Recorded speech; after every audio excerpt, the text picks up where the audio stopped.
Yes, Ramana.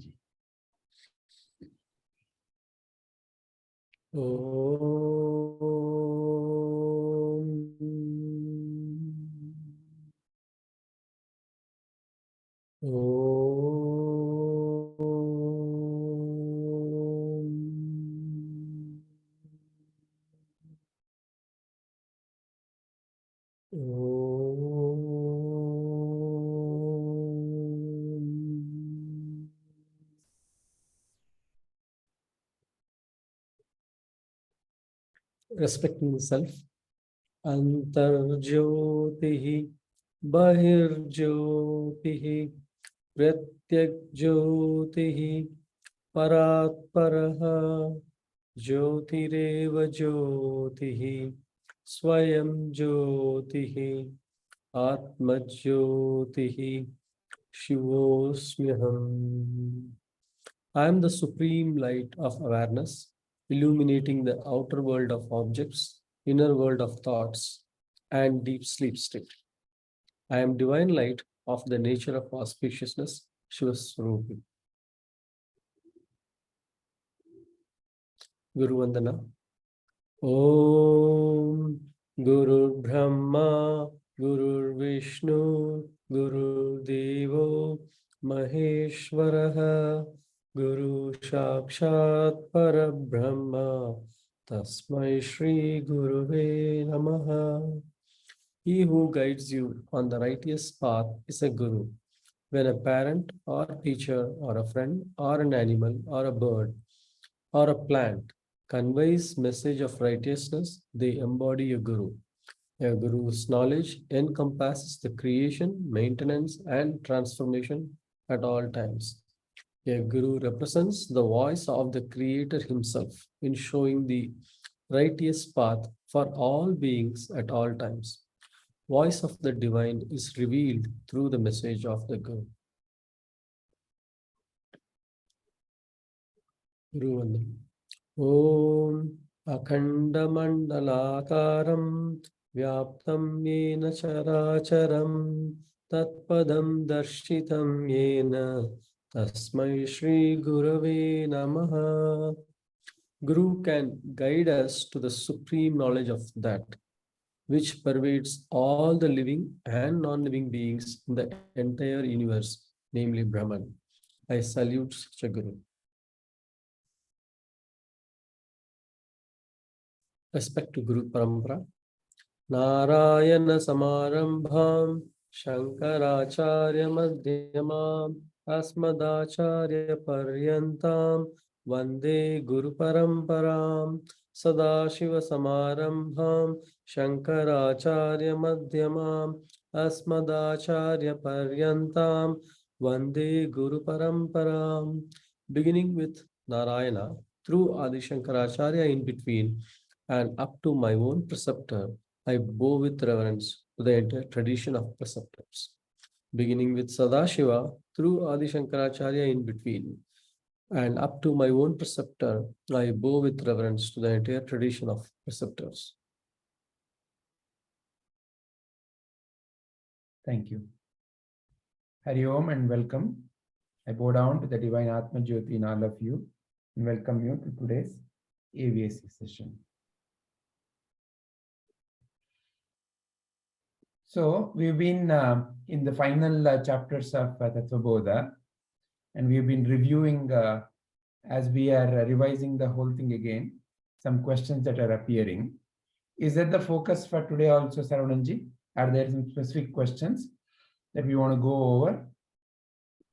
Or do we want to summarize some chapters? What is the idea? Yeah, so today I have not added extra notes.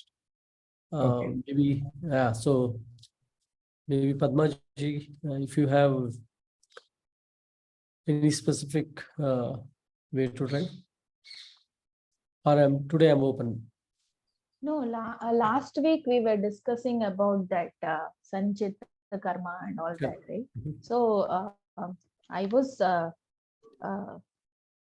going through a little bit on that.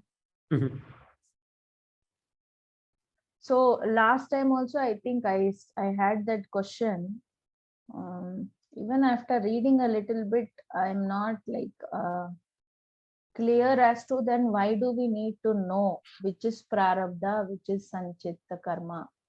That is something I was thinking. Because what I felt was like whatever we are currently doing, right, that is what is under our control. So I was thinking, what is the point of sitting and thinking whether this is my prarabdha or this is my sanchita? The only place where action is possible is only in the now. So that was one thing that came to me, like, why is it needed to even know? That was my thing. So there also I want to add a point when you said under my control, right? So I keep thinking about it. I believe there is nothing under my control. I feel that's how I'm understanding it, because something if I did it, it was supposed to happen and it happened. And I think that clarity that is coming because of the mind, Saravanaji. What I feel is what we do in the now, I think exactly opposite of what you are saying right now.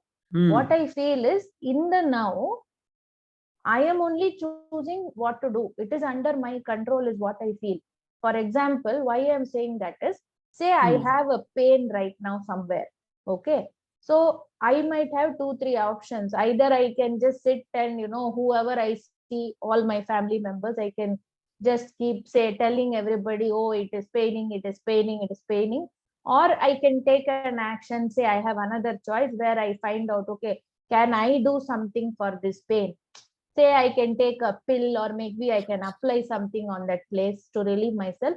Or what I can do is next is, okay, if it is unbearable, then I reach some expert. Maybe I go to a doctor. So this thing which I am telling right now, it is happening in the now. I don't have to think about, oh, why I got this pain. Is it my prarabdha, whatever. Okay, if it is a recurring thing, I don't have to think about that. All I have to do is take action in the now. And that action is under my control is what I am saying. Whatever is the consequence, that I don't have any control. The pain may go, it may not go, or it may go for a while, it may come back again.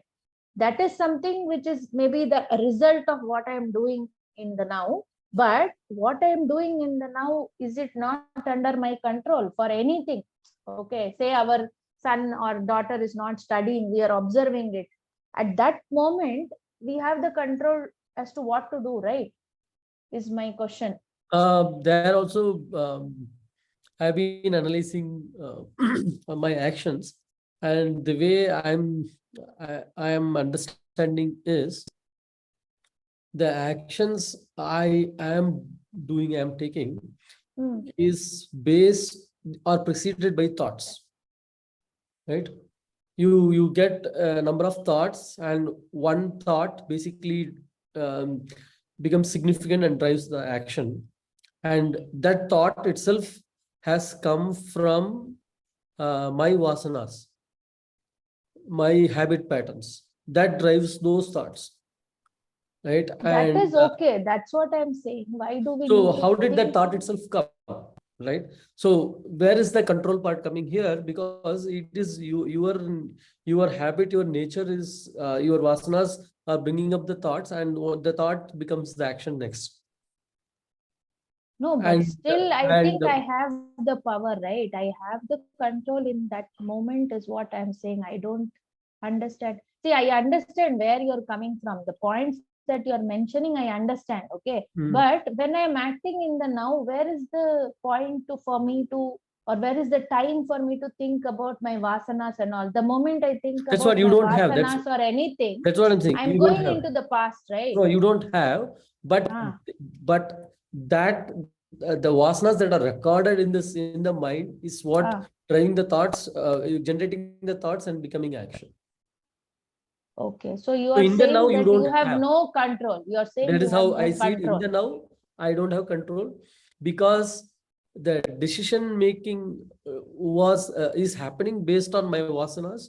Okay, on like what I have been longing, what I've been like liking, avoiding, right? All those are recorded, and those that uh, that which is recorded in the mind is finally like influencing my decisions in it at every now.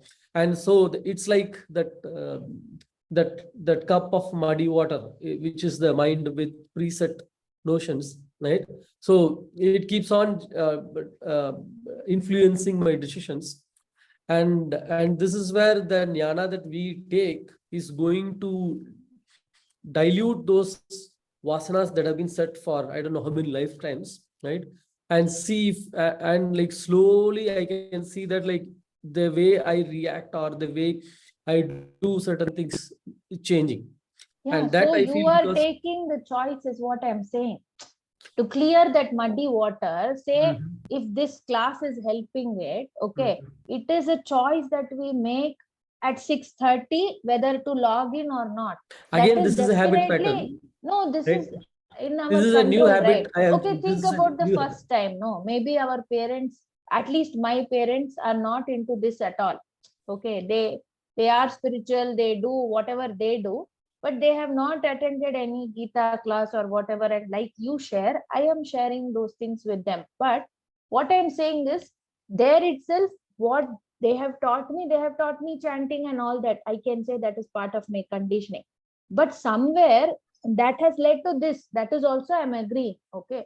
But 6:30, I'm still saying that it is my choice whether I have to I click the link and join or not. Because unless and until I do that, I am not going to be part of this. This is how I feel.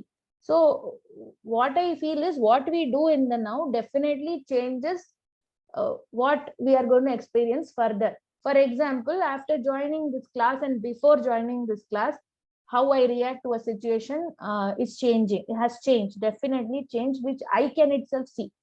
It's very visible to me itself. Now how I am now, maybe another 10 years later, if I still am on this journey continuing, then it might be a more better version of me. That is the only way I am seeing. So what I am thinking is, like earlier, when I used to have my problems, I would always think about why it's me, but it did not do anything to change that situation or even my the thought patterns. Okay, but slowly it has helped me. Now I don't ever think, that thought doesn't come to me, that why it is happening. Even if it comes, I always brush it aside, saying that that is not important. What I am doing now for it is important. So that's why I'm saying that the now is the choice that we make. We have the choice, I feel. Like, even if you see that Mahabharata, Arjuna had the choice to go to the war or not. No. And he was choosing the not. So that is why this whole thing has come up. So I feel that, isn't that what even Gita says, that right now you have a, yes, they are explaining whatever. Maybe ultimately we say surrender and all that. But I feel in the now we have a choice. Okay, let's examine another aspect of this. See, there are two aspects, right? One is the very action itself. In this moment, there's an action. So we are discussing something. We are exchanging views. That's an action. So this action, Padmaji's point is, it's a choice. It's a choice made by me. That's the point that Padmaji is saying. Okay. So what is before the action is the point Saravananji brought. Before the action, for any action to flow, there is a thought behind the action. See, fundamentally, when you examine what is action, where is really action happening? When you say action is happening, where is really action happening? In the mind. So First in the mind. fundamentally, even the so-called action resolves into what? another thought in the mind. Yeah. There is one wonderful picture I want to drive your attention to. So, sir, are you arriving at like what he is saying, that it is not under your control? No, let's examine. Let's examine slowly. We are not in a hurry. No, I just want to like. So now, when you see this, right now don't read this, but when you see this, what is moving? Flag. The flag is moving. That's the first answer you get. Yeah. If you examine, is really the flag moving? It's because of the air. It's because of the air. Is it really the air that is moving that you see? What is really moving? I don't get that last part, sir. I mean, how can? Why do you say that mind is moving? No, flag is moving, but it's it moving is because of the wind. Yeah. Correct. Now let us examine that mechanism. Okay, what is that? The flag is moving. But how do you notice the flag is moving? Because of the eye. I can come mind. Okay. Okay, it comes to your mind. And fundamentally, then where is the movement happening? Within the mind. Okay. You're only seeing it in the mind. You've never seen it outside of your mind, ever. You don't know whether something is really moving or not, but you report that it is moving because in your mind, you have, as soon as the impressions come, one snapshot of a picture. And as another impression comes, you have another snapshot of a picture. And you compare these two and you say, see this and see this, there is a change. So this has changed to this. So therefore, there is a change, is how you are reporting. For a moment, imagine that, you have the capacity to only see this picture and then this picture. You have no capacity to remember this picture. Once it has come, it is gone. Let's assume for the moment. Then would you ever say that there is a change happening? No, you need to connect. You need to be able to connect. There is no way for you to say that there's a change happening. So the only thing that you will say is something is flowing, and even that you cannot say, because the very idea is to say something is flowing, memory is important. Yes. So without memory, there is no past. Without memory, there is no future. Is this point so far clear to Padmaji? What we have just now brought up? Yes, sir. So, memory is the one that connects. So where is past? In the memory. So what is future? It is again using the memory, projecting into the future. Because there is a past, you are giving a sustenance and you're calling it as a future. I was like that, I will be like this. Okay. So first of all, that is a mechanism of any seeing. Any movement is always, you have only seen in the mind. Whether it is the seeing, hearing, smelling, you take any of the senses. So in this moment, there is only a snapshot. Even that snapshot is not there. By the time you see the snapshot, it has already led to the next snapshot. So it's a series of snaps that are just moving. Okay. When the series of snaps are moving, the one who says, I have a choice. The one who says, I have a choice. Where is that I thought emerging? That also must be a thought.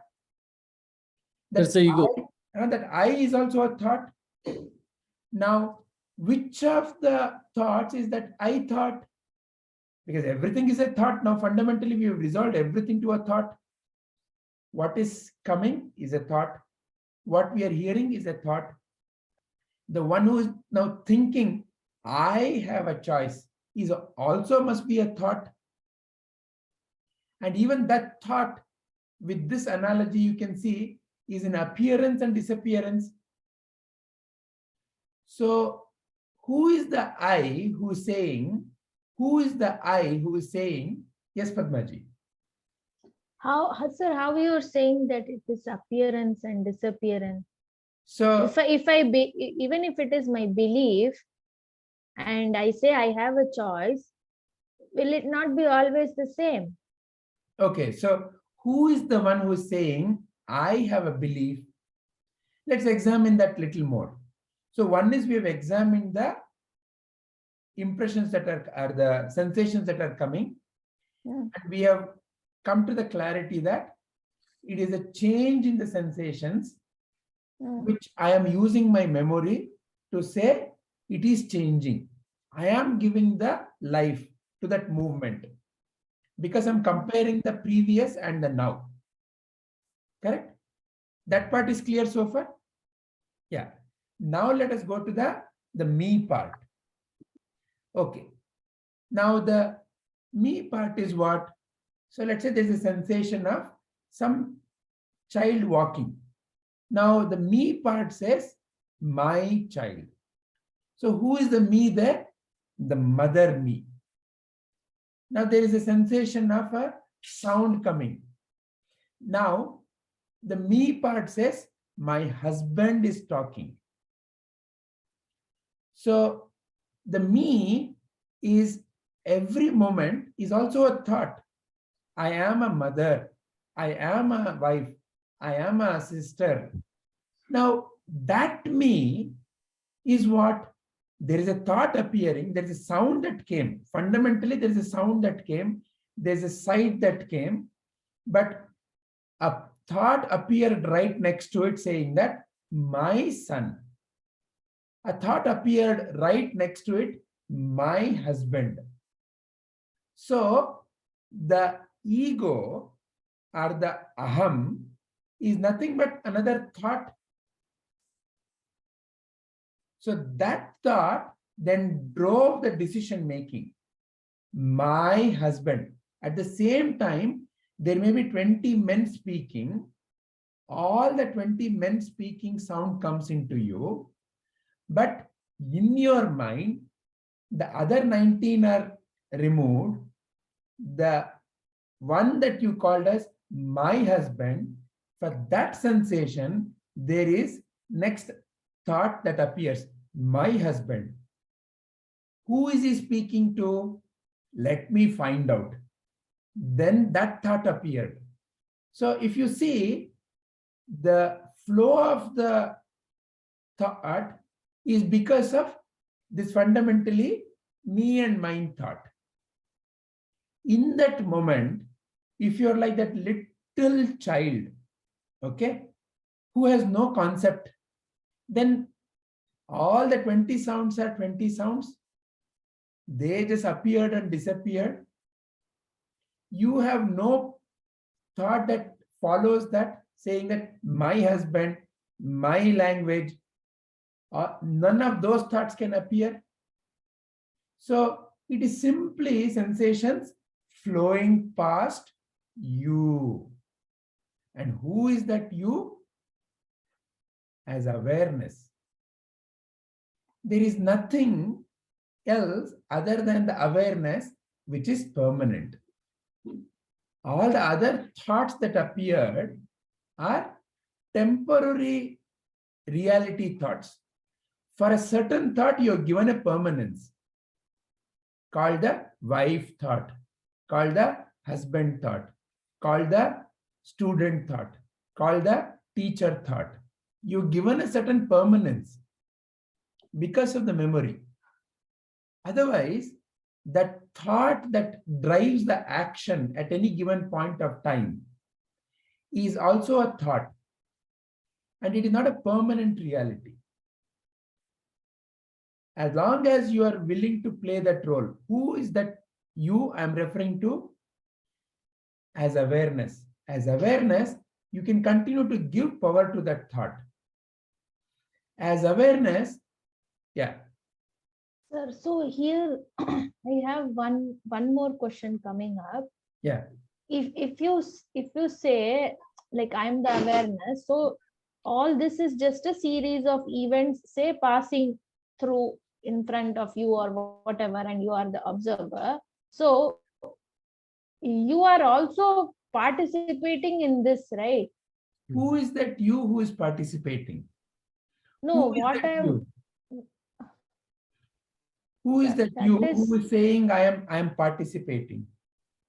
So the one who is participating, how do you know you are participating? No,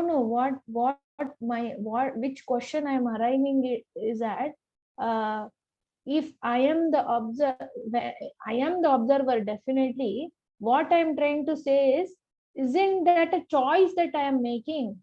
Where is it? What is a choice? Choice is a thought. Who is giving the light to the choice making?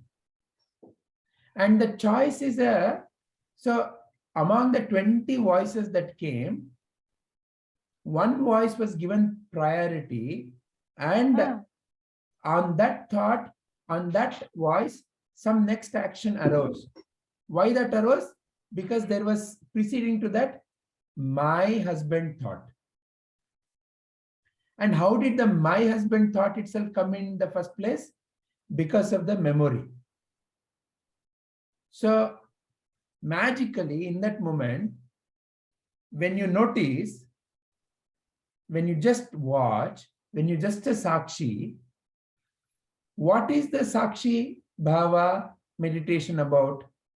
Noticing all the thoughts that they arise and go, and being you. Who is that you?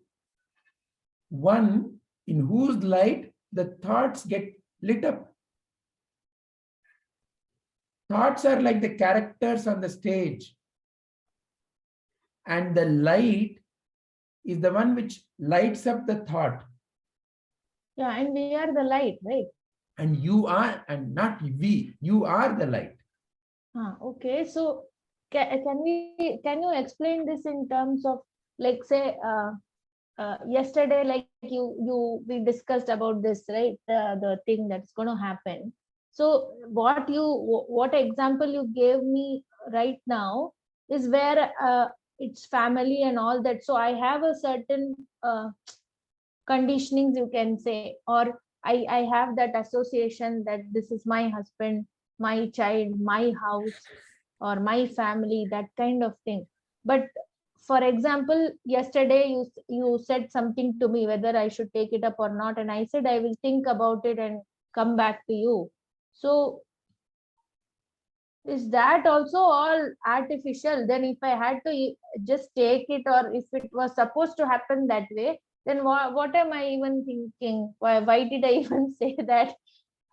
Okay, so let's understand this, because there I don't have any such thing, right? Like I have to take it up, or I don't even know that you're going to come up with something like this. Correct. So let's go into this separately now. But first of all, are we clear about that essentially you're only receiving sensations? Yeah, that is clear, sir. But still, I am not able to, like, from where you are explaining, I'm thinking more like what Saravananji said was right. So I'm not able to, like, I don't know, digest it. Yeah. Okay, let's go. Let's slow it down. Yeah, let's slow it down. That way it will become clear. So first is, we have established very clearly that it is nothing but sensations, and it is the mind as memory that brings the connection to the snaps and says that this is continuation. So that much is clear. Now let us go into the fundamental question that you started today's discussion with, which is Sanchita karma, prarabdha karma. Does it have anything to do at all in this way of looking at life? See, to who there is a prarabdha, let us examine that. So now, let's take the example of insult. Somebody is coming, knocking on your door and insulting, using insulting words. Now, who is the one who's getting offended? Who is the one who's getting offended and who calls it as an insult? The one who received it. Yeah, the one who experienced it. Yeah. No, who is that? Who is that? Does the, so for example, let's take an example, okay? Let's take an example. Let's say you are working in an office and the boss comes and insults you, saying that, silly fellow, don't you know this much also? Can you not this much also? Useless fellow, you're fit for nothing, good for nothing. All that he says and walks out. Now tell me, who got insulted at that point? Me. If it's me, Who is that me? Who is that me? Ego. Ego. No, the employee me got insulted. At that Yes. point of time, let's assume if I also have a father me, if I have also a brother me, if I also have a sister me, though those people did not get insulted, the employee me Correct. got insulted. Yeah. So now what is employee me? It is a role. It's a role. And where is that role? In my mind. In Yes. your mind. Have you always been an employee? No. You built up the memory called an employee. I am an employee. Yeah. So the fundamental. And also that the employee should be treated in such a way. That's why I felt insulted. So the very act that, the I am, see, the I am mother, I am father, I am boss, I am employee, I am student, I am intelligent, I am stupid, I am good looking, I am bad looking. In all these sentences, the only reality, the only constant is I am. All others are changing. And when I say I got insulted, I got appreciated, I am happy, I am sad, all that are connected with one of the role. The employee me got insulted, and now the employee me is saying, how can the boss speak like this? So at any point of time, all these roles is through which I am seeing life. So what is Tattva-bodha teaching us? The roles are impermanent. Roles I am the only permanent. roles are coming and going. Now, let's say someone who is not yet willing to see this picture, because this picture also requires a certain peacefulness in the mind to see this picture. I just gave you certain sentences and I said, please examine what is the reality in this and what is the unreal in this. You are able to arrive at that only I am is the real and rest everything is changing. How did that happen? Only because at this point of time, you're willing to be peaceful enough. Now, who is the one who is willing to be peaceful enough? That who is the one who is disturbing you at any point of time with a question? I have to find out, I have to do, this is right, that is wrong. Who is that?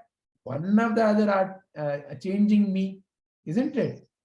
It is the wife me or the husband me or the child me or the employee me or the Indian me or the boss me or the whatever that me is the one who wants to change. He's the one who wants to find out. So what is the fundamental reality?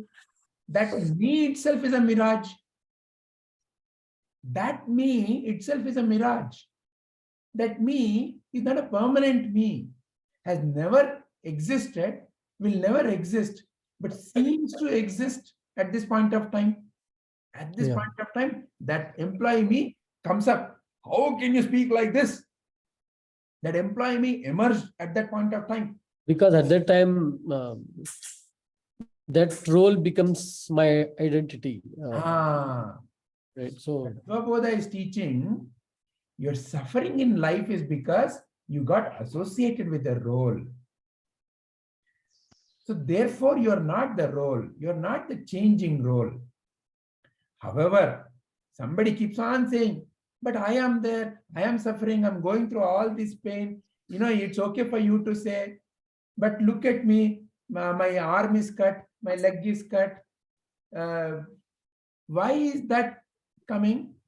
Because the I is still connected with one of the other strong association I has is towards the body.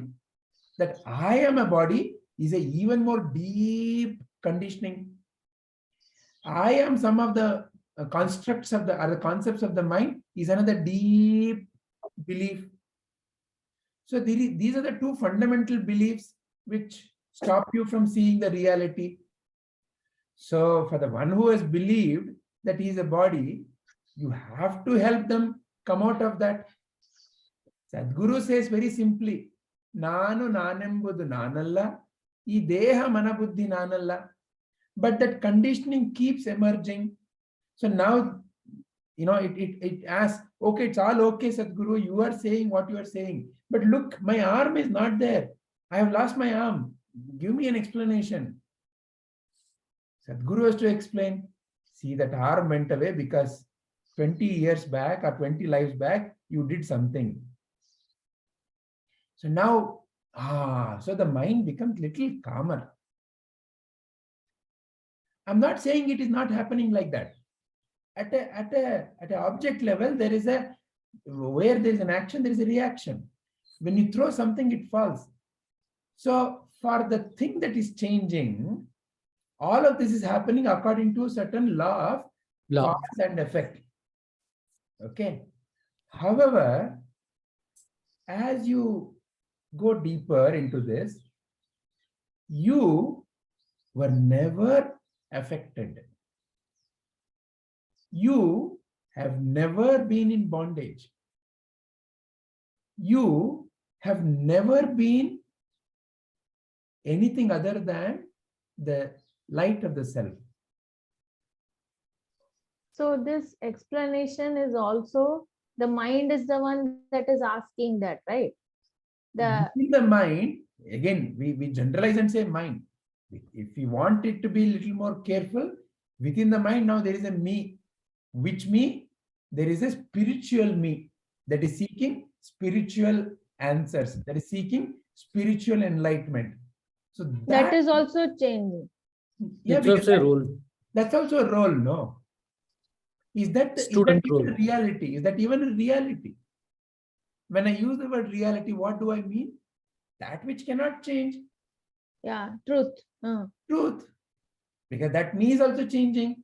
20 years back, I was not a spiritual me. 20 years back, I did not have spiritual questions. So every role emerges and vanishes. I am the one who's giving permanence to that role. Okay, my question here is, then the Prarabdha and Sanchita, all these answers, the Sadhguru is giving to that question, right, which is coming. Yeah, so correct, sir. My understanding is correct, right, till now. To which question? To someone who still is rooted in the body and the mind belief. That's so correct. Rooted in the body and the mind belief. How, see, now, for example, if there is a pain, okay, the patient goes to the doctor. Now, the doctor has to, the patient thinks that, doctor, I don't know, you are the only one who can save me. Please remove my pain. Okay, now there is a problem in people who lose their limbs, right? There is something called as a phantom limb. They experience pain in their fingers. Okay, they've lost their arm. Okay, let's say from here onwards, but they experience pain in their fingers. How? That is the nature of the mind. That is the nature of the neurological conditioning. It happens. It's called phantom limb. So now, so phantom limb, it is not there, but the experience of the pain and the suffering is very real. So all through your life, you've been going through phantom limb. How the Sadguru can remove the phantom limb? It is not there. How can he remove? So therefore, he does a magical experiment. What he does, he attaches an artificial arm, and I don't know whether you've seen that video. The video is something like this. There is a cardboard kept, and your one hand is kept here, and there is a artificial, very hand-like looking gloves kept here. Okay, so now imagine this side is an artificial, just a glove. This is your real one. And they take a hammer and they touch. First they take a small feather and they touch your real hand, and you receive the sensation of touch. Next, what they do, they take a hammer and beat the artificial, and the person goes back. Have you seen that video? Because in that moment, the body consciousness is so deep rooted that this is taken to be part of your body. It has never been connected to your body. But the pain and the sensation and the fear and the instinct is very real. So this is the magic of the Maya. The magic of the Maya makes it such that the movie becomes so real that you go through that pain and suffering at that point in time. So how can the Sadguru remove the phantom limb? So he has to tell a phantom story. He has to give you a story, because the mind is built upon stories. Because the mind is a collection of belief system. Memory is nothing but belief system. Whatever you gathered. So now, how to remove, how to bring you to the only reality that is you. So the only way is to, first of all, free you from the suffering. So how to free you from the suffering? At this point of time, whatever is happening, accept it as God's will. When you accept it as God's will, and when you truly accept it, that me who is hankering and saying, I am in pain, I'm in pain, I'm in pain, that me goes away. So in deep acceptance, those me's, you've seen that Minion movie. So many things, mini me's. Okay. So it is exactly like that. There are many me's. That me vanishes. So when that me vanishes, and when there are no me's, there is a deep sense of relaxation. And that is the only reality.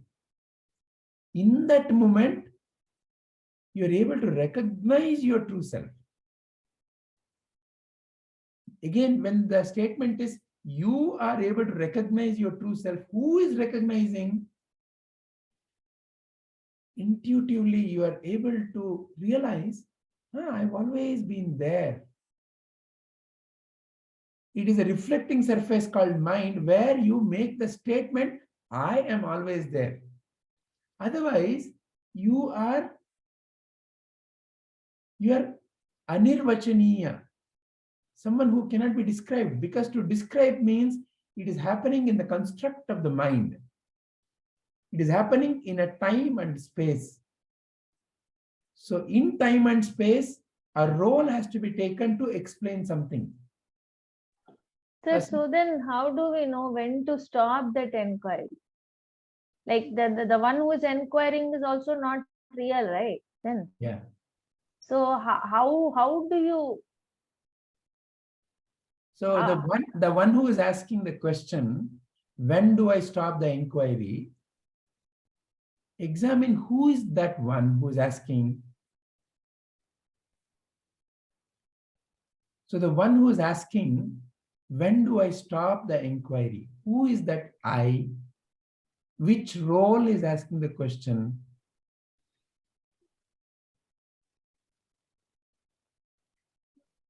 So the self has no questions. Capital self has no questions.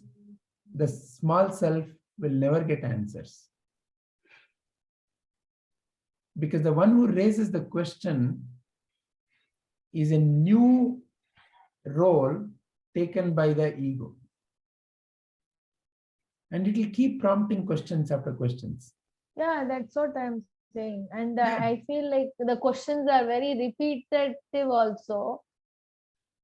So therefore, what Sadhguru says, Nanu nanembudu nanalla, ee deha mana buddhi nanalla. So those questions, they will also come and keep flowing. So therefore, Sadhguru says, realize that Sachidananda Shiva Nanu Nane. I am that eternal light of the self. So whenever a question comes, inquire who is the one who is asking the question and go back into who am I? So that is also another thought initially. It's also a thought initially. So to say, okay, who is the one who's asking the question? That's also a thought process, no? Only through thought process you can. So it's a thought only which can remove the thought initially. What is the thought that needs to be removed? The thought that I am a body, the thought that I'm one of the identities is a thought. That thought has to be replaced by another powerful thought, which is Sachidananda Shivananane. That's also a thought initially. Yes. But how then, do you let go of that thought? Because there is nothing to let go. You are that. When you realize you no, but are it's still the ego that's saying that, right? I am the Shiva. when somebody I am asks the question, but who is the one who is there in the deep sleep? Who is the one who is even giving the power to this thought called Sachidananda Shiva Nanu Nane? From where is that, even that thought that I am the light of the self, from where that thought is getting lit up? Who is the one who is the source of the light for sun? It's that kind of a question. In whose light, even this thought is getting lit up? Realize that you are that. So realize that means nothing more. It is not that you have somebody else to make a claim to. I am the light of the self. Come here, I am the light of the self. There's nothing to make a claim to. Who claims? The one who claims is a... Cannot be me. Cannot be the real. Is a asatya, is a mithya. The one who claims, anytime one who claims, I am suffering the actions of my past, is a mithya. So that thought will come depending upon the impressions. Depending upon That's why a realized being never says that I am realized. To who do you say? Who is the one who is saying, making the claim that I am realized? Meaning you are that. And that's all that is.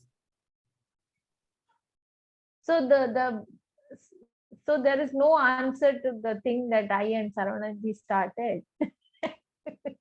So depending upon the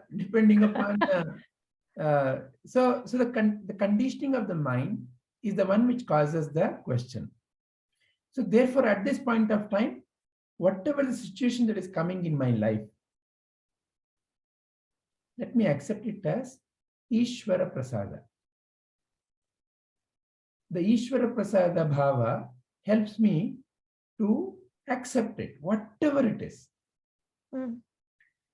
because there is still a conditioning of the kartrutva and bhoktatva.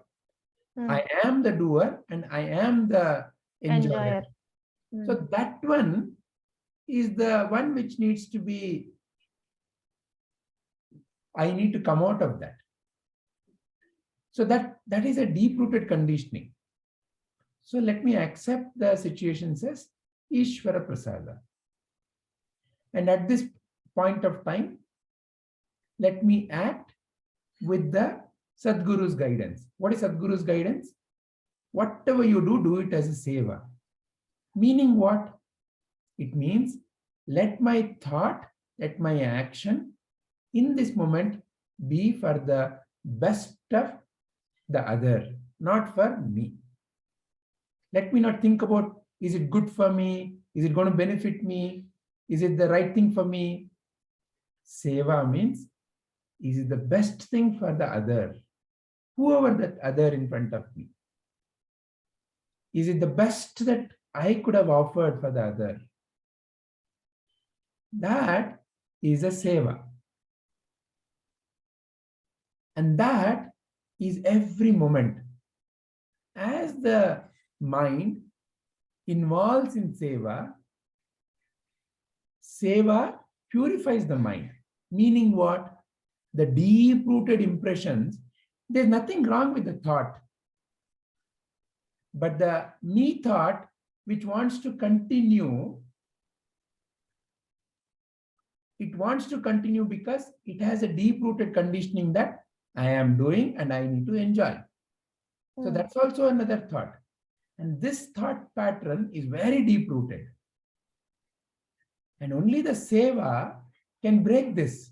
Because seva means I am not important. Meaning what? I am not important. Whatever it is, the importance is to you. May it be of best to you. But that you is also in the mind only. No, sir? True. But for you to arrive at that clarity, mind has to become peaceful enough, silent enough. And then only you can recognize the you is also in me, the me is also in me, and all these yous and me's are only constructs of my own mind. The only thing that ever is awareness. Rest everything is coming and going. Okay. So say for example, if whatever reply I gave to you today morning, that is what was supposed to happen. Correct? That is how I take it then. Like that is one way of looking at it. Another way of looking at it, if you had given some other answer, you would have said, that is how it was supposed to happen. At that point in time, the answer is only a function of whatever is in the mind. You have not, let's assume you are so that was a choice that I made, isn't it? Isn't that what I was saying? Who made the choice? Who made the choice? So the one who made the choice is wanting to be permanent. But you are permanent. This one who is making the choices is an impermanent one who claims that I have made the choice.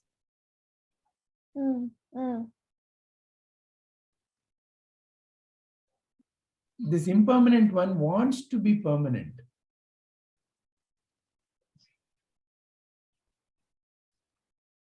So, Sachidananda Shivananu Nane is not any statement at all. It is the reality. That's all it is. You are already that. You are that. There has never been a limb for you to have the pain. It is a phantom limb. Realize that it is a phantom limb. As long as you think there is a limb, you need a story. You need some explanation. If I can interrupt, I have a different view to this question. Right. So, just now Padmaji asked, right? Like, I could have said no. I said yes. Right. So the moment I feel like the moment you try, if you think you are making a decision on a yes or a no, okay, right there the raga dvesha of the mind comes into play. And it is also, so that's why it is, it is, and the outcome is, so the way at least I am taking is the outcome is happening as it is supposed to happen. But then the moment if I attach myself to that outcome, saying that like I decided, then basically I take that into my statement, into my account, which means like I have to face the consequence. But if I can take it as it is without attachment, then like it just happened through me. It did not happen because of my decision. So However, at any uh-huh. point of time, for any kind of an action or thought to appear. So for example, just as an example, you went and let's say threw a small soft ball at a cow. You know, cow was grazing and it may continue to graze. Take the same soft ball and throw at a tiger. It may just pounce on you. So your input was the same. The output was a function of the mind that was responding to it. So what is the mind? Collection of various impressions. So therefore, what appears as a answer, as a decision, is conditioned by the impressions. Okay. And the Sadguru, the action that appears is not intention based. It is universal in nature, in the sense that there is no individual doer, so there is no individual enjoyer. There has never been an individual doer, there has never been an individual enjoyer. But because of the ajnana, there is an individual doer and there is therefore an individual enjoyer.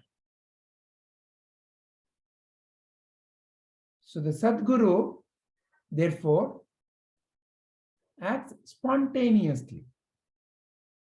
So this action is called spontaneous, means it just emerged and it vanished. Because in Sadguru, there is no one to come and claim, I did it, and so I'm going to enjoy it. Yeah, the spontaneous thing is what I'm saying, right? If I become a pure conductor, then like that time what was supposed to happen just happens through me. And like I'm not putting my raga dvesha there, which means like I do not get attached or associated with that act. It still is conditioned by the content of the mind. See, for example, light is pure, okay? However, when light passes through, let's say, muddy water, it appears muddy. When the same light passes through clean water, it appears clean. When it passes through blue water, it appears blue. So it is not the light that became blue. It is the medium through which it conducted. It was showing the light of that medium. The body through it, which it flows, it's like the that. Body It and the appears mind. like that. When someone responds, okay, so you're talking to someone. You are always the one who is permanent, who enables that other to even respond, is the light of the self only. But that light of the self is pure and uncontaminated. But it flows through the medium called a mind. and the body. So always it is the content of that, the impression of that mind that emerges. Let's say, so we confuse the medium to be the light. So instead of saying that the medium is not clear, we say that the light itself is not clear. It's something like that. You are like this only. You are see in all our statements there is only usually a I am this, I am that, and then you are this, you are that. Yeah, correct. In that you also, okay, which you we are referring to. If you examine a little deeper, that you is also in my mind only. In your mind, which is a role connected to you. So when you scold your husband, which role of your husband are you scolding? In you, there is a part that you've given to your husband called husband, and you refer to him as my husband. So that my husband has become a you. So that you is who you're scolding. But your husband also plays the role of a father, employer, employee, so many other roles. You're not scolding those roles. You're scolding that role which is connected to you.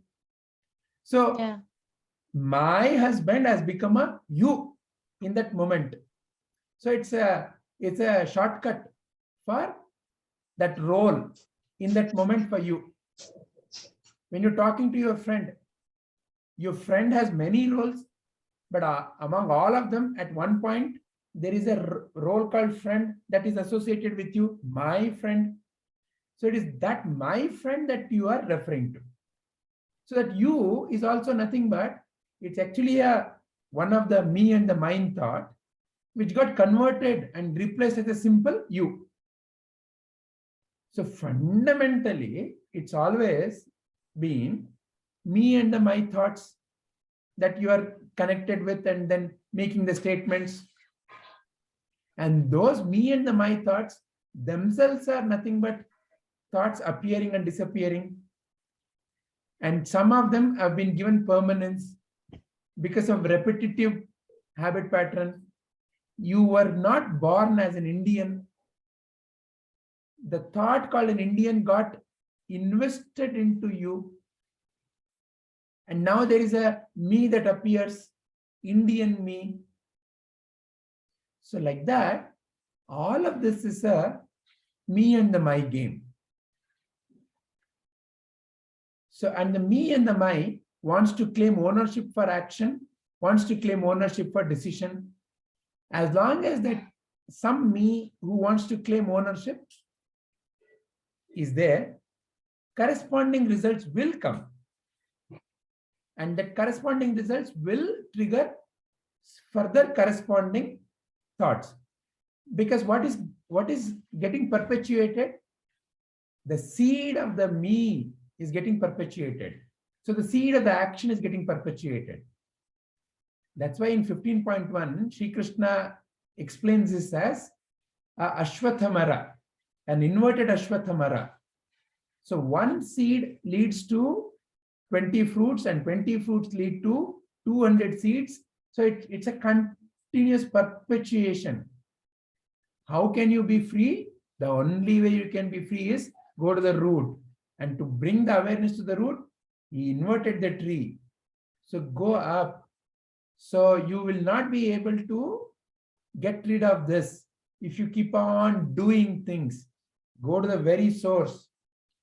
The very source says that dry it in the jnana. Dry it. Remove it. Remove the potency of the seed in the jnana agni. So therefore, he has inverted the tree. So a dry seed will no more lead to further. So then who is there? Only you are there. You as what? Not as one individual. There is no individuality. That's why Sadhguru says, I'm long dead and gone. But still you see some body speaking to you. But the individual is long dead and gone. Because the tendency of the mind to claim ownership, to hanker on the results, that is what Sadhguru has become free from.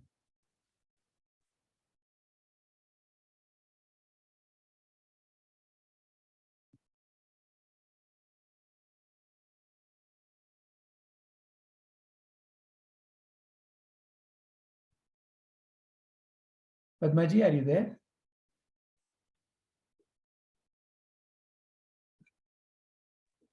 Yeah, sorry, sir. I just went to open the door. Sorry. No issues, no issues. Yeah. So, so can I say that the medium or the body through which the light flows, the reason why it is like that, the medium, the explanation of this prarabdha and sanchita is given. Can I? So until Angulimala met Buddha, the medium had a deep-rooted impression that I am a killer. I have to kill. I have so whatever may be the me thought. And when that medium met Buddha, so even in that mind, see, it's only the mind that can be purified. Correct. Purified enough to see your true nature. You can never, because the very idea that I have to purify the mind is also another thought, which, correct. Which is because of its own raga and dvesha. Whoever said that, what he did is incorrect. Just to take a totally random another viewpoint, it's all the prarabdha of the people who got killed is one way of looking at it. And he just happened to be the medium through which that prarabdha got executed. So like that, we can endlessly keep on debating in the realm of karma. It's a never-ending debate. Is it right? Is it wrong? It's an endless debate. So when it came in contact with a no body, Buddha is a no body. He's a walking and talking nobody. Only a Sadguru is a walking and talking nobody. Because in Sadguru, there is no more that individuality, no more that I-ness, the one who claims ownership, the one who hankers behind the results. So that individuality has evaporated. But to the one who still has individuality, Sadguru appears like a mind and body. Because you have an affiliation to form, name and form. So you are the one who's giving permanence to Sadguru, and that Sadguru is actually in you. Because the Sadguru thought is in you.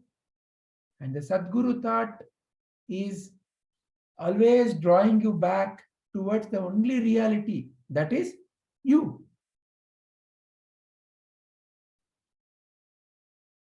For any question, Sadguru says, Nanu nanembudu nanalla. Ideha manabuddhi nanalla. Satchidananda Shivananu nane.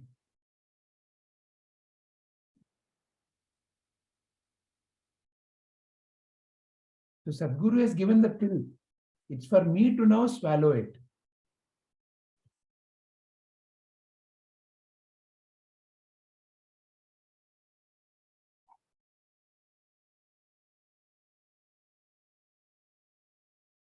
I mean, coming back to the question again, let's see. So who decided is the question, right? I decided or to do it or not. Because I know that I also keep going back to this. On one side is the theory, is the jnana that we keep hearing. On the other side, you try to apply it. So the one who is wanting to apply it, who is that I? Who is that thought who is saying, I want to apply it? Because that one who wants to apply will never successfully apply.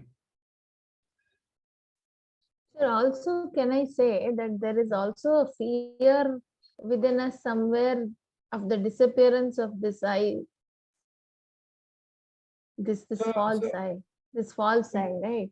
So Because this see, false I I always is think this. No, like what Saravananji said, and like what you always ask. Whenever I'm in a problem, right, I will ask this, like how you are asking us now. Who is this I? Who's this I? If you keep saying no, this is not I, this is not I, then sometimes I feel okay, the I has to disappear. Then what is left behind? Like that also you have that thought coming again. So what is left behind is an unknown. Yeah. What is So left it's the fear of like unknown, right? Like you don't know. So I am like somewhere even that is probably stopping us from further, advancing in this. Like you have come this far, but the next step of letting go or for the questionnaire to disappear is that part I feel like. And that's why the story that, somebody was hanging, or you can look at this picture also. Yeah. I think you showed it before, where the ground is. That is one story. This picture is the sweetness of the attraction of the Maya. Look at this fellow. He's being stung by the bees. The elephant is tugging the tree, and the branch is holding on to his beak. But he looks very happy, sir. And he looks happy only because he's getting the honey. Yeah. Even the bees are stinging him. And he's so involved in this that here is the Pushpaka Vimana to elevate him from all this misery, and he's not willing to take that. Yeah. So this is the other analogy of the karma. See, the agami, the prarabdha, and all that are the ones which are tugging like this. But the attraction of the Maya holds. So it is I am the doer and I am the enjoyer attraction. And beyond that, the unknown shore, why are we afraid? Because as if this is a safe place to be in. But look at this place. Is this a safe place to be in? Is this magical? There is a magical ever after conditioning in the mind. And the prince and the princess married and they were happily after. It is true when the prince and the princess realize that they are not the body and the mind. So in all these, they are all spiritual stories in one sense, to refer back to the merger of the consciousness and the Shakti. That the Shakti is an ever-changing play of that consciousness only. So there is no separate me from this reality. Consciousness is the unchanging, Shakti is the changing. Shiva is the unchanging, Shakti is the changing. So the only escape is to realize this totality.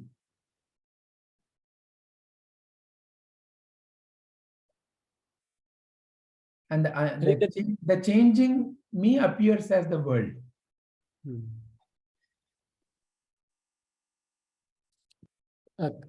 Coming back to the point, right? That fear of unknown, or like when she has to take a decision, thinking that like what should I? Again, it goes back to strengthen the belief that like I as this body mind exist and separate. Correct. Right? However, in any given situation, you know that you're playing the role, play the role to the best. So it is not at all saying that you should not play the role. Play the role to the best. Be the best mother, be the best wife, be the best student, be the best teacher, be the best whatever. But for whose sake? In the service of the other. Seva. So that cleanses the mind, cleanses the chitta. Chitta is the chitta shuddhi, is the only way. Chitta means what? The deep-rooted impressions, the memory bank. So that's why, once again, going back, even in the Sadguru, the same ego, mind, and awareness aspects are there. But the Sadguru uses the ego, doesn't become the ego. I am wife, I got hurt, is not there. I am husband, I got scolded, is not there. Uses the ego, functional. In that moment, playing the role, play that. So then I have one more question, sir. Yes. I'm thinking now, like, how many questions has this ego got? Okay. So I was thinking, like, then these lessons that we talk about, right? Whatever lessons are coming to us, who is it for? It's for the ego only. Because I mean, why does the self need any lessons, right? Correct. Correct. So it is for you to then examine who is the one who is hankering behind this lesson. The one who had a... And it is different for different people, right? The lesson also. Correct. So there must be some theory behind it, right? Now Again, does it depend on the instrument then, the lesson? Because what brought that sense of deep awakening to Tulsidas, his wife's one word. If you had this much of energy, in Rama, you would have been liberated by now. That's all that was necessary for him. For Angulimala, it was the appearance of Buddha. True, but even see that wife also, she didn't hope for that, right? That is not the one who is giving. That is not the question here. No, what it made to Tulsidas, that's all that matters. What is it doing to you? That's all that matters. What the Sadguru speaks the same word to 100 minds and bodies. Does it cause the same change in the 100 minds and bodies? That is not your problem ever at all. What is your focus? I am the one who won the Atmanyana. So all this is for me. It is for my liberation. That's why Sadguru gives one another classical story. You're walking in the jungle and somebody shot a poisonous arrow and you have another 1 hour to live. Will you keep on asking the question, who shot the arrow, from where did they shoot, how did they shoot, what is the poison made up of? What is that you want first? You want it to be removed so that you can survive. So what is this poison? The poison is I, me, and mine. So Sadguru, therefore, again and again, for any question says, focus on Atmajnana, Shravana, Manana, Nididhyasa, Sadguru, Seva, Satsanga. Because it's only in Seva that the mind can be purified, Chitta Shuddhi. Because the mind is a creature of habits. Yoga Chitta Vritti Nirodha is a creature of habits. It's only when that creature of habits is pacified can the mind be ready for Jnana. Adhikari. Who is Adhikari for Tattva Bodha? Shama, Dama, Titiksha, Uparati. So how do those qualities develop? They can develop only in a service-oriented mind. So when the mind is pacified, then when this Atmajnana is given, then that catches the fire. Then the seed is burnt. So as long as there is doubt, absolutely fine. So what is the pill Sadguru has given? Shravana, Manana, Nididhyasa. And what is the action path he has given? Sadguru, Seva, Satsanga.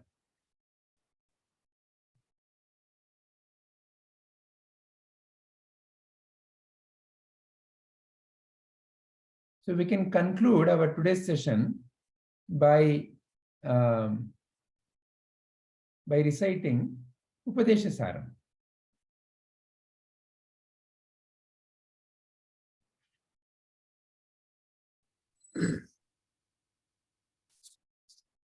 I think one more way I see it is like this seva thing, right? I feel like the more and more we like, if I am doing something that strengthens me mind, right? Then like basically like the individuality continues to stand up very strongly.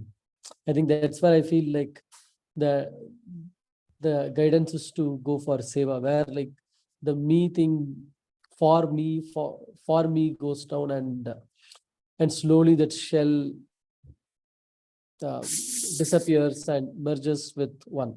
It rests to become one. That's another way I am seeing. Yeah. Yeah, and again, I also keep sometimes I keep telling myself that whenever this decision making things has to comes, right, there is no one outside me. It's all me. If it's all me, right, I like as Brahman, it's one. And, the movie will continue to happen. Like, how does it affect? If I'm watching the movie, why should I have likes and dislikes on how that movie should be played? What should be the next scene? Let it happen. So as the nature of the mind, the habit pattern of the mind is tuned for seva, naturally what flows is universally benefiting action. Yeah. I see that Rupaji has been trying to join, and she has joined now. So Rupaji, we are at the kind of like the end of our today's session. We had a question on Prarabdha Karma and Sanchita Karma. And we looked into various aspects from Tattva Bodha towards that. And we wanted to conclude our today's session with by chanting Upadesha-Saram. You may want to review our today's discussion, and if you have any further questions or any statements to make, please share it with us. Hari Om, everyone. Hari Om, Rupaji. Oh, Vijay, I don't have any question. I was trying to return back to these sessions. It's been so many days I could not attend. Yeah.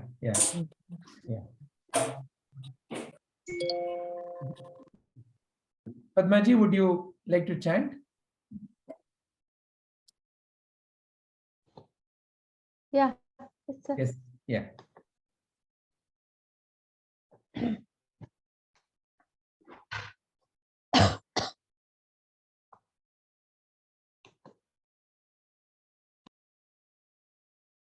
So what is the connection between this and our current contemplation in Tattva Bodha?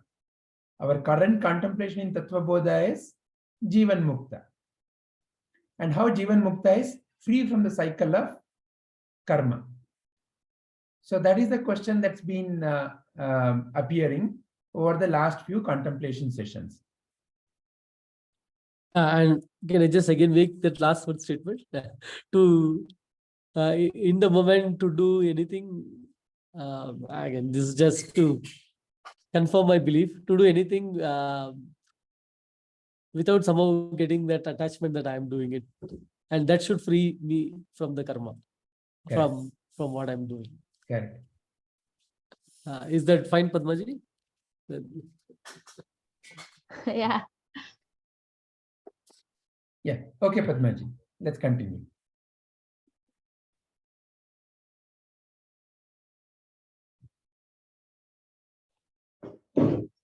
Yes. Karturagya prapyate phalam karma kim param karma tajjadam. Action yields fruit, for so the Lord ordains it. How can action be the Lord? It is insentient. He starts up with Lord and summary. Okay. Hmm. So that's the starting point. Yeah. Kriti mahodadhau patana karanam phalamashashvatam gati nirodhakam. The fruit of action passes, but action leaves behind seed of further action, leading to an endless ocean of action, not at all to moksha. Ishwararpitam nechaya kritam chittashodhakam mukti sadhakam. Disinterested action, surrender to the Lord, purifies the mind and points the way to moksha. Kaya vangmana karyamuttamam pujanam japash chintanam kramat. This is certain. Worship, praise and meditation, being work of body, speech and mind, are steps for orderly ascent.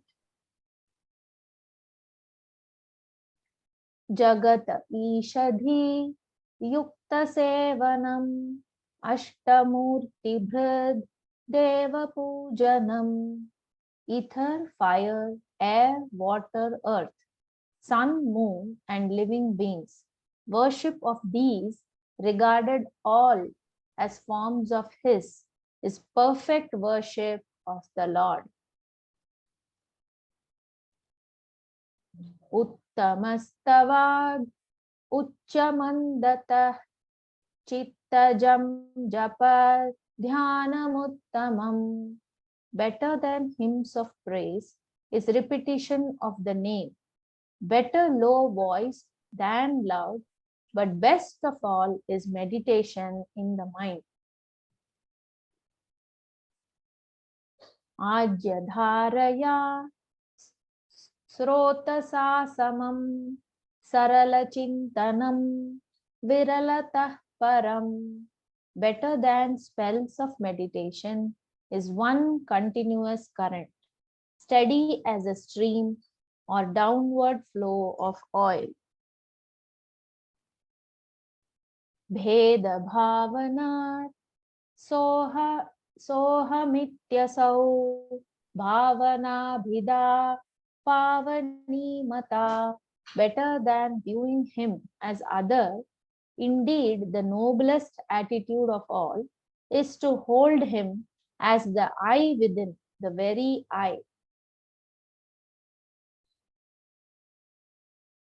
Bhava shunya sat, bhava sustithi, bhavana bhalat, bhaktiruttama.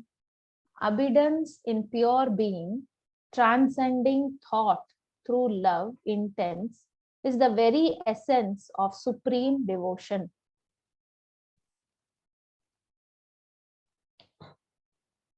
Hrutsthale mana swasthastas kriya bhakti yoga bodhascha nishchitam.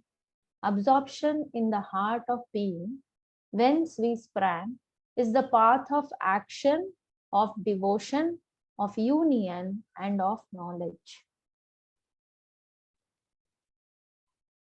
Vayurodhana liyate mana jalapakshivat rodha sadhanam.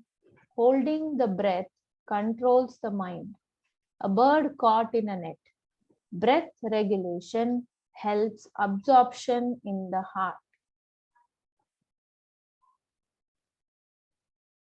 Chittavayavas chittayayuta chitkriya-yutaha shakhayor dvayi shakti mulaka. Mind and breath as thought and action fork out like two branches, but both spring from a single root. Laya vinashane ubhayarodhane layagatam punar bhavati no mrutam. Absorption is of two sorts, submergence and destruction. Mind submerged rises again. Dead, it revives no more. Prana bandhanat lina manasam ekachintanat nashametyada. Breath controlled and thought restrained, the mind turned one way inward, fades and dies. Nashtamanaso krishtayogina krityamasti kim swastithim yata. Mind extinct, the mighty seer returns to his own natural being and has no action to perform. Drishyavaritam chittamatmana chittavat chittvadarshanam tattvadarsanam. It is true wisdom for the mind to turn away from outer objects and behold its own effulgent form. Manasam tu kim margane krute naiva manasam marga arjavat. When unceasingly the mind scans its own form, there is nothing of the kind. For everyone, this path direct is open.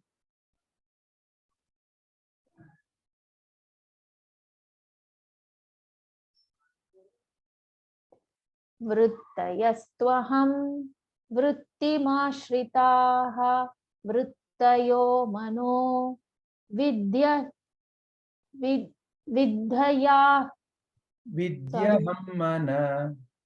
vidyaham mana. Thoughts alone make up the mind, and of all thoughts, the I thought is the root. What is called mind is but the notion I. Ahamayam kuto bhavati chinvata aipatatyaham nija vicharanam. When one turns within and searches, whence this I thought arises, the shamed I vanishes and wisdom's quest begins. Ahaminashabhajya jahamahantaya sfurati hrisvayam paramapurnasat. Where this I notion faded, now there as I arises, the one, the very self, the infinite. Idamaham pada bhikyaman vaham ahamilinake pyalaya sattaya. Of the term I, the permanent import is that for even in deep sleep, where we have no sense of I, we do not cease to be. Vigrahendriya pranadhitama nahamekasat tajjadam hyasat.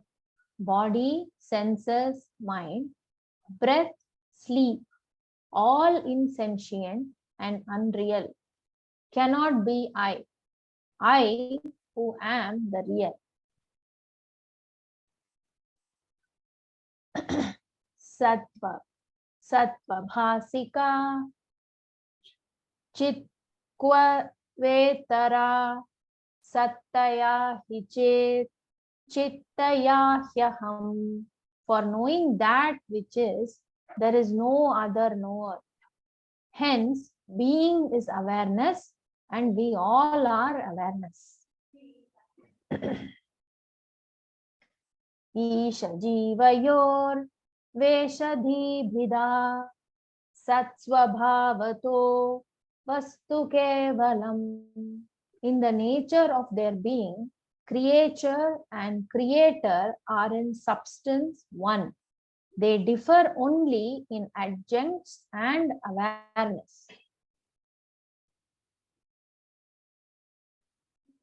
Veshahanata swatmadarshanam ishadarshanam swatmarupata. Seeing oneself free of all attributes is to see the Lord, for he shines ever as the pure self.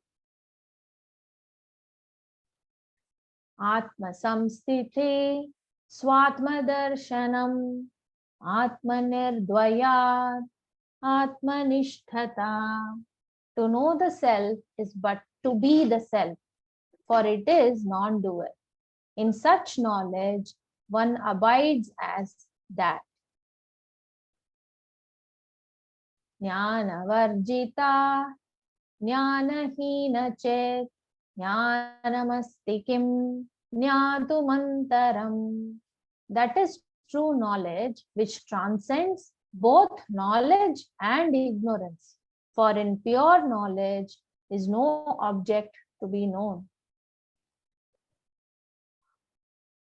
Kim swarupamit yat atmadarshane avyaya bhava apurna chit sukham. Purna chit sukham. Yeah, sorry. Avyaya bhava purna chit sukham.